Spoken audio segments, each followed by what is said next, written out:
ഞങ്ങൾ 11 വർഷക്കാലം രാജ്യം ഭരിക്കുകയാണല്ലോ. അല്ല അത് പറഞ്ഞു. ഒരൊറ്റ പദ്ധതിയും ഏതെങ്കിലും ഒരു മതത്തിന് വേണ്ടി മാത്രം ഒരു പദ്ധതിയും പ്രഖ്യാപിച്ചിട്ടില്ല. എല്ലാവർക്കും തുല്യനീതിയാണ്.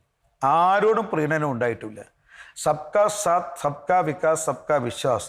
ഇത് കേവലം മുദ്രാവാക്യമല്ല. ക്ഷേത്രങ്ങൾക്കായി കോടികൾ ചെലവഴിക്കുക, ക്ഷേത്രങ്ങളുടെ ഉദ്ഘാടനം പ്രധാനമന്ത്രി നിർവഹിക്കുക, അതൊന്നും രാജ്യം കണ്ടിട്ടില്ലല്ലോ. അല്ലല്ല, ഒരു മുഖ്യമന്ത്രി, ഒരു പ്രധാനമന്ത്രിക്ക് ക്ഷേത്രത്തിൽ പോകാൻ പാടില്ല, അവർ ചടങ്ങിൽ പങ്കെടുക്കാൻ പാടില്ല. സാധാരണ ഹിന്ദു ക്ഷേത്രങ്ങളിൽ പോയി കഴിഞ്ഞാൽ വർഗീയതയാണ് എന്നൊരു നെറേറ്റീവ് അല്ലല്ല, ഒരു നെറേറ്റീവ് സൃഷ്ടിക്കാൻ ഇവിടെ ശ്രമിച്ചിട്ടുണ്ട്.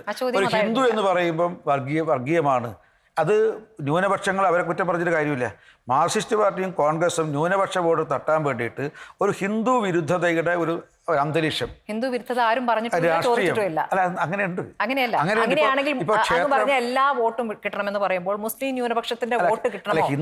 മുസ്ലിം ന്യൂനപക്ഷത്തെ കൂടി അല്ല, അവർക്ക് കൂടിയുള്ള എന്തെങ്കിലും വാഗ്ദാനങ്ങൾ പറയാനുണ്ടോ? അല്ല, നോക്കൂ, നിങ്ങൾ ഇന്ത്യയിൽ ഇപ്പം നമ്മുടെ മുസ്ലിങ്ങൾക്ക് മാത്രം നമ്മുടെ ബഡ്ജറ്റിൽ എത്ര പദ്ധതികളാണ് പ്രഖ്യാപിച്ചിരിക്കുന്നത്? മുസ്ലിങ്ങൾക്ക് മാത്രം. ഇതുവരെ സച്ചാർ കമ്മീഷൻ റിപ്പോർട്ട് ഒന്ന് പരിശോധിക്കുക.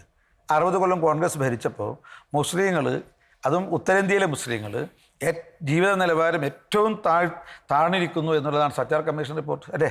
ആരാ ഉത്തരവാദി? കോൺഗ്രസ് അല്ലേ? ഞങ്ങൾ ഭരിച്ചിട്ടില്ലല്ലോ. എന്നിട്ടാണല്ലോ അതിന് ഫൈൻഡിങ്സ് വന്നിരിക്കുന്നത്. ഇപ്പം നോക്കൂ, നിങ്ങൾ ഇന്നിപ്പോൾ ഒരു കമ്മീഷൻ നിശ്ചയിക്കൂ.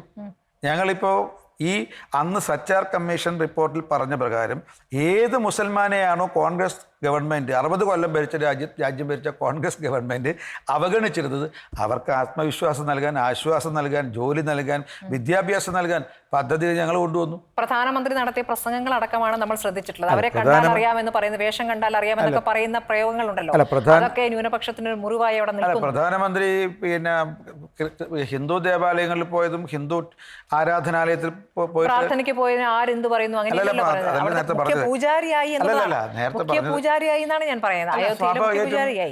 അങ്ങനെ പ്രധാനമന്ത്രിക്ക് ചെയ്യാൻ പറ്റും. സ്മൃതി, ഒരു കാര്യം അറിയോ? ഉത്തരേന്ത്യയിൽ നമ്മൾ കേരളത്തിലെ പോലെയല്ല, ഉത്തരേന്ത്യയിൽ നമ്മൾ ക്ഷേത്രത്തിൽ പോയാൽ നമുക്കടക്കം പൂജ നടത്താം. അത് അവിടുത്തെ രീതിയാണ്. അതുകൊണ്ടാണ് പൂജ ചെയ്യുന്നതാണോ പ്രധാനമന്ത്രി പൂജ ചെയ്ത് മുഖ്യ പൂജാരിയായി?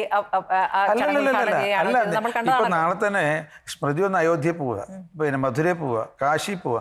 അവിടെയൊക്കെ നമുക്ക് പൂജ നടത്താൻ, നമുക്ക് ആരെ നടത്താനുള്ള സ്വാതന്ത്ര്യമുണ്ട്. അത് ഓരോ താന്ത്രിക വിധിപ്രകാരമുള്ള പൂജാതി കർമ്മങ്ങളാണ്. നമുക്കതിൽ നിന്ന് നമ്മൾ കൈകടത്തണ്ട.